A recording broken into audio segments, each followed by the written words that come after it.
As a landscape photographer, the question I receive more than any other is how can someone who is registered blind take landscape photographs? Therefore, today we're going to try and answer some of those questions and explain a little bit of how I achieve my imagery. Welcome, and this is Seeing Things Differently by Chris Noel.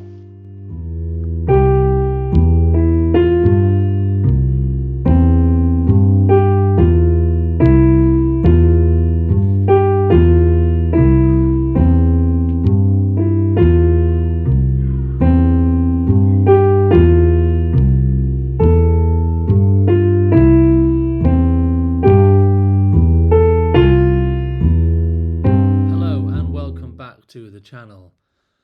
As a Peak District based landscape photographer, I bump into a lot of interesting people over the years, or just in general while we're out on our walks and stuff, but mostly with our photography. And one question I get a lot, which is a fair question as well, is that how, as a blind veteran, how can you then be a landscape photographer?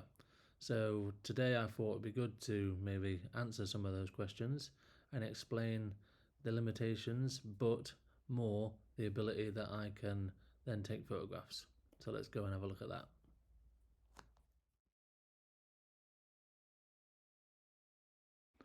This is one of my more recent photographs out in the Peak District National Park, more specifically the area of Magpie Mine. I was out with my local friend Mark Naylor, and we just got the back end of the snow. But the best thing about this morning is that we were there for a few hours, exploring a few little things for the future and just checking out some other locations for another time. But for the 2, maybe 3 hours we were there, just me, Mark, and the dog, we didn't see another person. So it was really good just to have the whole place to ourselves and relax, take our time, and enjoy a quiet few hours with nature. Okay, so as I previously mentioned, I was in the military for 8 years. I finished tours of Northern Ireland, Iraq, and Afghanistan, and it was in Afghanistan where someone from the Taliban fired a rocket near me. It hit the wall I was leaning against and left me with neurological memory loss and sight loss for life. I had a long recovery process, really for about 2 years, I suppose, because I completely lost my memory. I forgot how to read and write and to walk. I think initially I just completely lost everything. My eyes were completely swollen for a long time because of the swelling in my brain, and it was luckily, a lucky step that once the scarring and scabs fell off, luckily I had a little bit of sight loss. They weren't sure how I was going to be for the rest of my life. They knew there was going to be some sight loss, but they didn't know how bad it was going to be. I've lost the peripherals in my left eye, which is a bit of a pain, I suppose, from the corners of your eye when you fall over and what have you. And I've lost my right eye completely. But what I've got in the middle and the rest of my sight, I can't complain. Yes, I am I'm blind for life, but everyone's got something to moan about. I can't complain too much. It's frustrating that I can't drive. Obviously, I'm never going to drive again, but my wife can drive, and some of my photography friends can also drive. So there's access to get out, and I can walk a long way, so that's good for that. As I was carrying on with my recovery process, I then started visiting the Sheffield Centre of Blind Veterans UK, and as well as doing my own recovery at home, I was then still visiting the Sheffield Centre on a regular basis, once a week to start off with, and then I think it was every day for a week, doing touch typing, learning independent living skills, and just basically recovering. And it was at this location where I met a chap called Dave Hickey, and that's where landscape photography was really born. So that's what's next.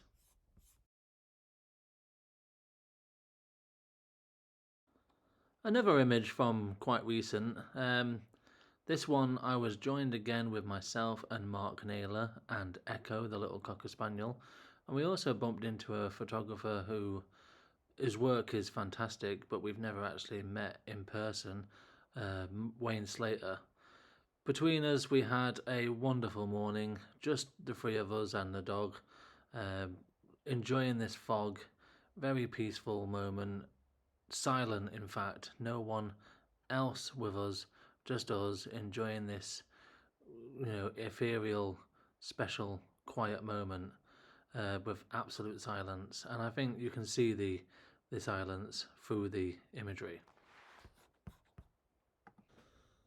Okay, so one morning I was with Dave and we were doing basic IT skills, but for whatever reason I was in a bit of a mood about something. People with men and women with brain damage or brain injuries can sometimes be a bit short, and for whatever reason I was in a mood about something, I was angry about something, and you could sense the frustration. And so instead of making it worse, we stopped that, and he started talking to me about his own photography. He started showing me some of his images, mostly his landscape stuff, and he talked that to me that about the fact that the charity was going to have its first ever photography themed week, like a holiday, and people could come along, and he set up a program of what we were going to do, and it sounded like a great idea. So I bought myself my first ever camera. It was a Fujifilm bridge camera. I went on the holiday for the week. We went to Sheffield city centre. We did some architecture around there. Dave set up a still life environment so we could photograph flowers and model little moments and stuff like that, talking about where to position the light and spotlights and stuff like that. That was really good. We had some models invited in to photograph them. It was just a really fantastic and definitely a great start, a really good way to start. However, Dave then retired and moved to the Isle of Skye, which was a little bit sad for the charity at least, but we totally understand why he did it, why he'd take himself there. That makes perfect sense. As a landscape photographer, the Isle of Skye has everything for you.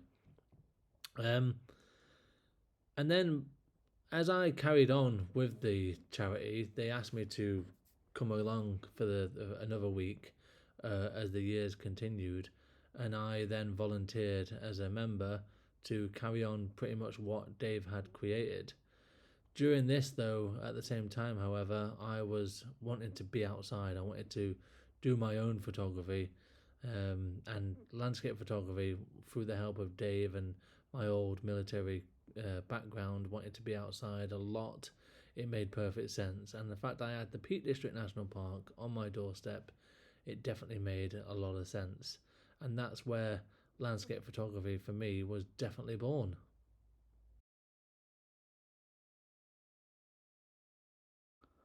Owlator in the Peak District National Park, looking towards Higator in the distance. This is the back end of the heather season, and for a morning I camped the night before. On my own, a nice simple walk, easy to get to, easy enough anyway, and an area I'm very familiar with.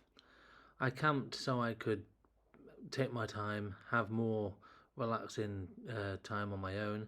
But in the morning, I met up with a fellow landscape photographer and a very good friend, Matt Oliver. Matt Oliver has a really good book coming out soon called Forgotten Souls, which is a woodland themed book, and I highly recommend it. As I continued with my own photography improving all the time, I then realised that although I enjoyed doing still life and architecture and stuff like that, I started doing some photography at Sheffield FC, the oldest football club in the world, because it was near me, doing a bit of photography for them. That was enjoyable, but definitely I just wanted to be outside. I wanted to be doing landscape stuff, and the camera I had, although it was great, it just wasn't the right one for landscape photography. So I did a bit of research. I went to a local camera shop, Harrison's Cameras, and one called Jessup's, which was not really helpful compared to Harrison's. Harrison's is definitely one of the best camera shops in Britain. Um, and I ended up picking up a Canon 5D Mark III, which at the time was one of the best landscape cameras available. It definitely made perfect sense. At the time, it was a fantastic camera. It was a workhorse. It works so good. It still works very well, although it's pretty battered. But it was definitely the one for me. And as I improved in my landscape photography, and it made perfect sense to have this camera, I then went to visit Dave Hickey on the Isle of Skye with my brother-in-law. We were there for the week, and this is where I became a member of Vanguard as well. So while I was on the Isle of Skye with Dave, having a dream of a time basically, because the Isle of Skye is fantastic for landscape photography. I spent a bit of money on a new tripod, broke it instantly, which was really annoying, and then ended up becoming a member of Vanguard from there. So I'm still a Vanguard ambassador, but it was from that moment basically there, which was fantastic.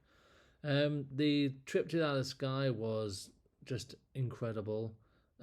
It definitely cemented that I wanted to be a landscape photographer, and I'm still doing that now. So thank you for Dave for all that. Definitely, what a trip.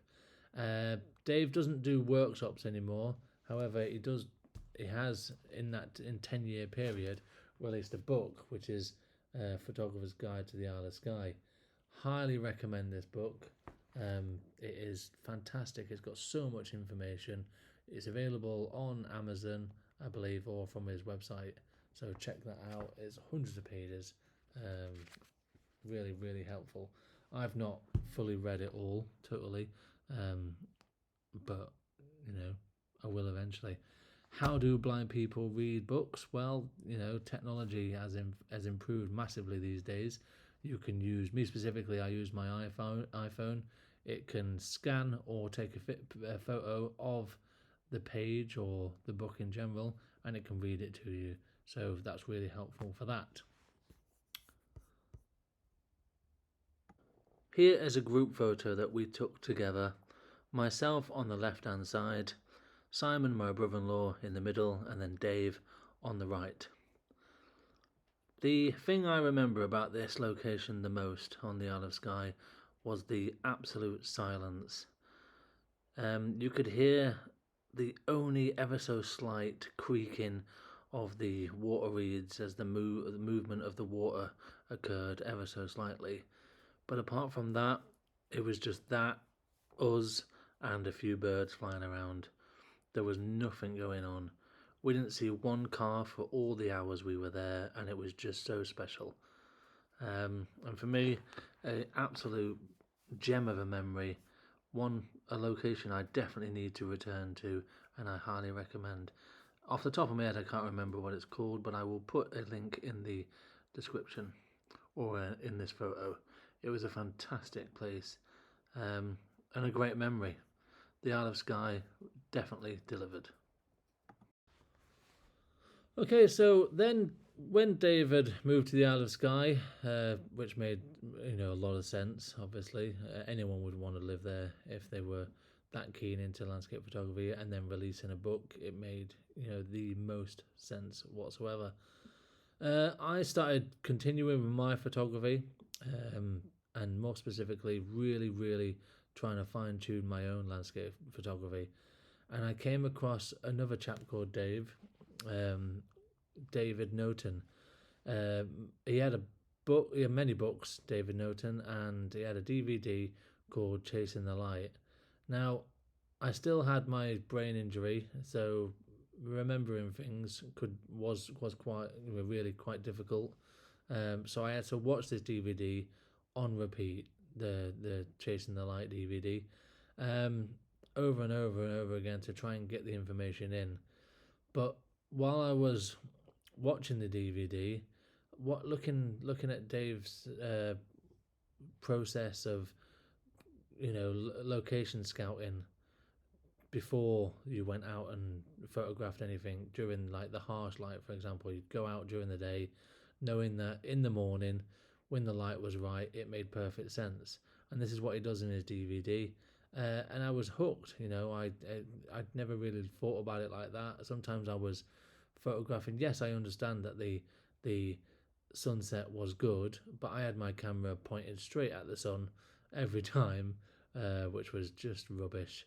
Um, Dave talked about side light and using the shadows, to get the best clarity of your imagery in his DVD, and it was fantastic. I carried on with watching the DVD to really get it into my head, and then I contacted Dave because David Norton had a website, and on his website he had something called the F11 Club, which which had so many fantastic photographers during his little adventures and blogs. Supposedly that's what they are, and I was hooked again.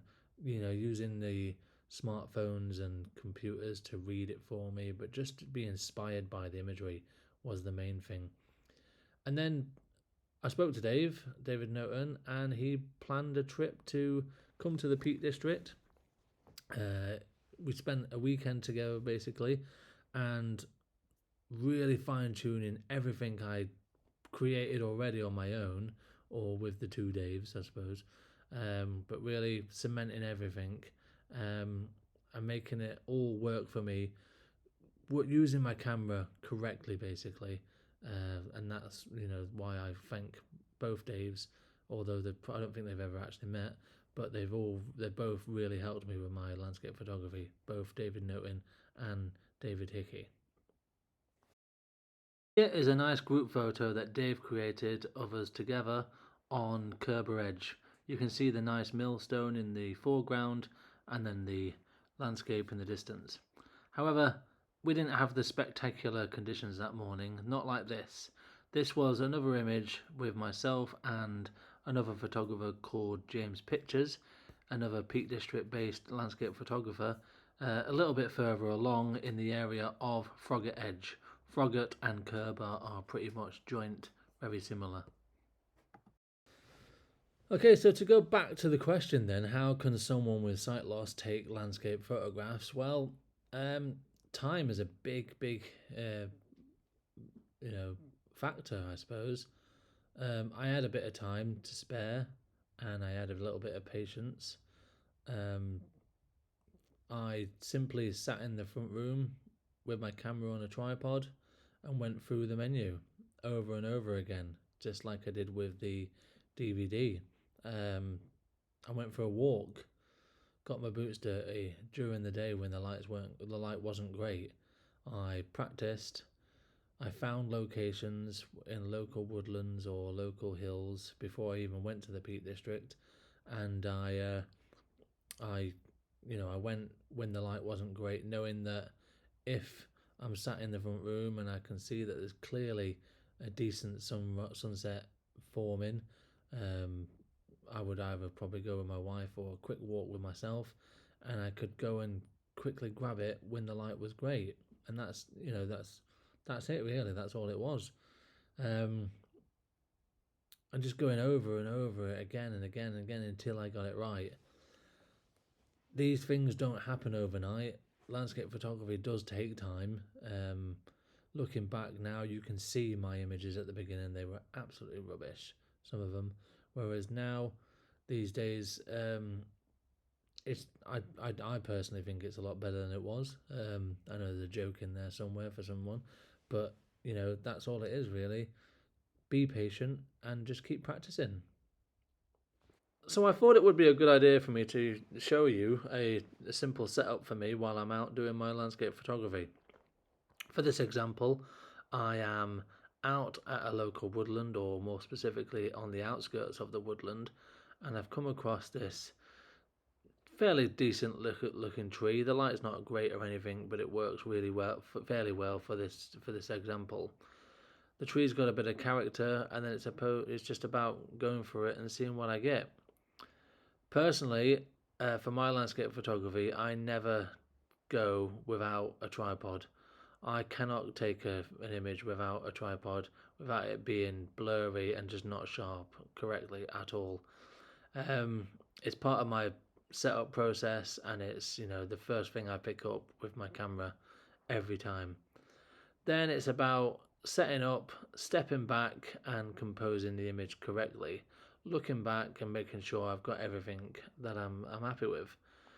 I simply put the camera on the tripod, and then compose, easily like that, and then just simply adjust my filter system. For example, I use case filters, and in this example, it's the magnetic revolution filters, and then I use the focus peaking to uh, sharpen the focus by changing it, where you can see it go from grey to red in a minute, and it shows me then I've got a perfectly sharp focus.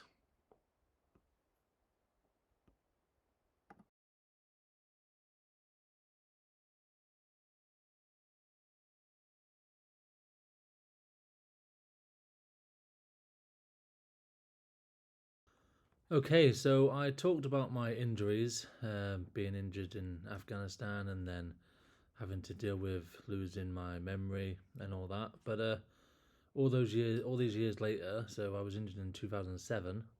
Um, how's my brain now? So yes, my optic nerve, or part of my optic nerve, had been removed, which is why I've got the sight loss and I've had the brain injury and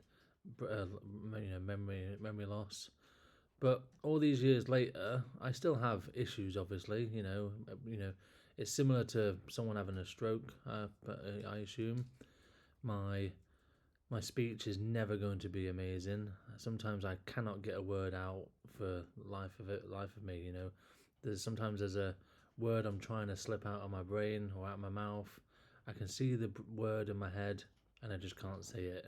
And then a few hours or a few minutes later, it'll get out, and it won't make any sense at the point. I can still remember it, and I can explain the story, but it'll never make sense again. So that's not the only thing, but yeah, there's. I don't think you ever recover from a brain injury properly. So that's just the way it is, and that's just what I've got to deal with. Um, you can either moan about it or just get on with it, and that's the way it is. Um, so yeah, let's move on. A few years ago, I actually changed from my old camera to a Fujifilm X-T3 mirrorless camera. This camera is a lot lighter, so it's ideal for camping and just easier with the focus peaking. This photograph was taken in the area of Lawrencefield one morning during August. You can tell that with the flowering heather. As it looks very nice and peaceful and picturesque, it was actually horrible. The midges and flies were eating us alive, and what should have been a spectacular and very relaxing, quiet morning was actually quite a hard experience. So, a massive thank you for checking this out in the first place. Hopefully, you've seen some of the imagery, listened to some of the story, and it gives you a bit of information and, dare I say, a little bit of inspiration. Um, Photography is for everyone. It's just about going for it, finding what's for you. Maybe not even just photography, but something in the arts. But I do believe that outdoor lifestyle is very, very important for everyone. We've seen it in lockdown. We all experienced the joy of being outside and going for a walk and exploring places of our local area that we never knew existed. So the benefits of being outside are clearly important and obvious. Um, so if you want to know anything else about myself or my photography, you can check out Chris Noel Photography for more information. And until then, thank you very, very much. Check out any social media for any backstories or stories towards some of my imagery. Um, yeah, stay safe and enjoy your local area. Thank you very much.